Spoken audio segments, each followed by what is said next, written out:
Hi friends, இன்றைக்கி நம்ம Vinayagar Chaturthi special பால் கொழுக்கட்டை ரொம்ப சுலபமாக செய்ய போகிறோம். எப்படி செய்யணும்னு தெரியணும்னா வீடியோவை ஸ்கிப் பண்ணாமல் கடைசி வரைக்கும் பாருங்கள்.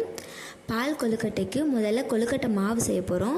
அதுக்கு ஒரு பவுலில் 1 கப் பச்சரிசி மாவு, நீங்கள் இடியாப்ப மாவு இல்லை கொழுக்கட்டை மாவு கிடைச்சாலும் யூஸ் பண்ணிக்கலாம். அதில் தேவையான உப்பு, 1 ஸ்பூன் நெய், தேவையான அளவு சுடுதண்ணி சேர்த்து நல்லா மிக்ஸ் பண்ணணும். சுடுதண்ணியை கொஞ்சம் கொஞ்சமாக சேர்த்து மிக்ஸ் பண்ணுங்கள். எல்லாத்தையும் ஒரே நேரத்தில் ஊற்றக்கூடாது.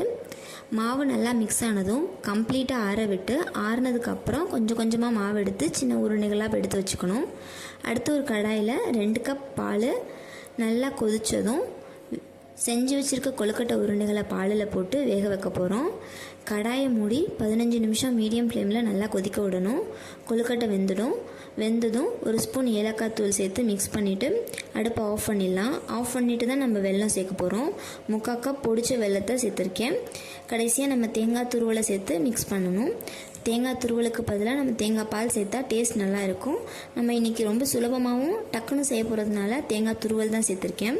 இதே போல் பால் கொழுக்கட்டையை செஞ்சு பார்த்துட்டு உங்களோட ஃபீட்பேக்கை கமெண்ட்டில் மறக்காமல் ஷேர் பண்ணுங்கள். வீடியோவை கடைசி வரைக்கும் பார்த்ததுக்கு ரொம்ப ரொம்ப தேங்க்ஸ்.